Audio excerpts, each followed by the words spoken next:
What if vampires existed in the DC universe? You have found yourself at the Comicstorian channel, where I take some of your favorite storylines within current and old comic books, and I break them down into a synopsis so that I can narratively read it back to you. It gives you some of the context from the current comic books, allowing you to go buy the current issue and get more information, or get the next issue and still understand what happened prior to that. On the DC horror landscape, we've done zombies, we've already done vampires, we've done futuristic robots, and we've done all kinds of crazy things. But there's never been a true ongoing DC vampire storyline. So, this week, they decided to start that off, and today I'm going to bring you DC Vampires, issue number 1, to celebrate the hallowed season. If you enjoy this type of content, please consider pressing the bell down below to join the Comicstorian army, or pressing like on this video, but let's get into DC Vampires number 1. It was a bright and sunny day as a bandaged man walked towards the Hall of Justice. The man knew here would be dangerous, but he has nowhere else to go. The world needs their help.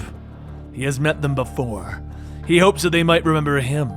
His name is Andrew Bennett, and he comes now in this desperate hour.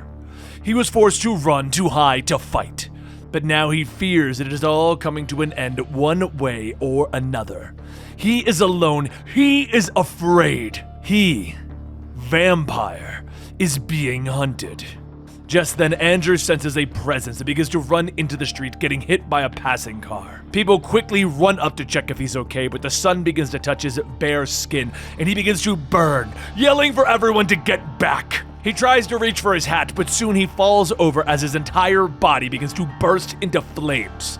Suddenly, those flames are put out by a green light, and Hal Jordan tells everyone, "Hey, it's alright. We've all seen people spontaneously burst into flames before, right? Just another day at the Hall of Justice." After getting Andrew inside and secure, Hal asks if he can hear him. How is he feeling? Andrew sits up yelling that he needs to speak with the Justice League. The fate of the world is at stake. Hal tells him, well, unfortunately, the rest of the Justice League is off planet. They'll be back in a day or two. But what's going on, Andrew? Just then, Zan of the Wonder Twins walks in asking, all right, who is this guy? Hal tells him to close the door, explaining that the man is a vampire. Zan yells out, whoa, really? And Andrew asks, what do you know of vampires? Zan growls, telling him, oh, you're all like undead and creepy, right? Andrew says that he should be more specific. What do they know of Mary, Queen of Blood? She was your ex, right? And now the president of all vampires or something like that? Mary is the vampire elder. She is the leader of the cult of Blood Red Moon, and her wish is law among the vampires. There is a delicate balance between man and vampire, and that is because Mary wills it. Vampires have kept their distance because that is what she wants. But she has been murdered. And the only thing holding back the vampires from total war is now gone. Hal pauses. Did you kill her? No. I was actually hunting for her killer for weeks, chasing leads into dead ends, shaking anyone who might know anything. And all of that led me to one place, the Legion of Doom. I snuck in to find out why she was killed, and it seems that whoever killed Mary also murdered the Legion of Doom. I knew by the way they were all murdered that it was vampires. Mary's death wasn't some random violent act to end a violent life. It was to start a revolution. It was a part of bigger plans. The vampires want to make human farms, slaughterhouses. There's lists of potential targets and allies. I realized that their goal is the genocide of the human race. As I realized all of this, I stumbled over Lex Luthor, and he wasn't dead. He was almost dead and put up a good fight, but in the end, he gave me a vial of his blood, requesting to be killed before being turned into a vampire. One of the other vampires learned that Lex had managed to escape his cage, and the alarm was sounded and I ran. The Riddler stopped me, asking why I was sneaking around. So I took the syringe and I used it to fight the Riddler off, and something in Lex's blood turned the Riddler to ash. Zan says that this all sounds important. I should go get the others. And Andrew pauses. Wait, the Justice League is here? A giant green hand then grabs Zan as Hal sighs. Oh, I wish you hadn't said that, kid. Andrew calls out traitor as he finds himself confined, and Hal tells him, that's a funny word coming from you, sneaking in here to beg the humans to stop our kind from taking what is rightfully ours. And no, I didn't betray anyone. I evolved. The hand holding Zan changes into a giant blender as Hal turns to Andrew. You did this to him! The rope holding Zan snaps and he falls, hitting the blades, screaming, turning the blender red. Hal takes a cup of blood. You know, I usually prefer fresh blood, but on special occasions, I don't mind a smoothie. You want some? No? More for me then. Andrew asks how is Hal able to go outside into the light without protection?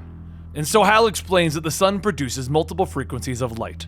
The ultraviolet light providing essential vitamins to human and literally feeding plants, but it is quite deadly to vampires. But his powers are based on light, visible infrared ultralight, and if he wills it, his ring can control it and filter it away from him, creating the very same light for him to use. Hal begins to use this light to burn Andrew as if he was outside in the sun, as he demands to know who else knows of this, and Andrew in pain screams, "No one!" Alright, thanks for being honest. I'll make sure your death is quick. Andrew's skin begins to singe and blacken as he yells out, "Go to hell." And as Hal drinks more of the smoothie, he tells them, "No need, I'm bringing it here." After his body is burned up, Hal makes a call telling him that it is done. Had to take care of Zan as well, no evidence. And yes, goodbye, Master. After cleaning up, Aquaman walks in telling him, "Hey, Batman called a team meeting." "Yeah, sorry, just washing up. Something didn't agree with me." Later that night, Batman returns home to the Batcave, but as he gets out, Alfred is already there to greet him, and he says that he hates seeing him coming down here. Alfred tells him that that may be true, but this is a bit more important. Someone came by to see him. He was bandaged head to toe and seemed rather nervous. Alfred hands Batman the letter, and as he reads it, he realizes that it's a letter from Andrew explaining what was happening. Alfred then holds up a syringe full of blood, stating that the man also wanted to state that Lex Luthor might have just saved the world. And there you have it, the first issue of DC Vampires. Now make sure you press that bell down below to join the Comicstorian army and know when the next episode of this is coming out, as we've got a lot of creepy videos coming out to cover the entire fall. I wanted to kick off with Halloween and then move forward into Christmas, where we'll maybe get cheerier. I like creepy stuff. And if you do as well, make sure you press that subscribe button, hit that like button, join the Comicstorian army, and join us over at Patreon if you want to support a little bit further and have early access to a ton of videos that we produce and haven't put out yet. Thank you so much for your time, and I'll see you next time, right here at Comicstorian.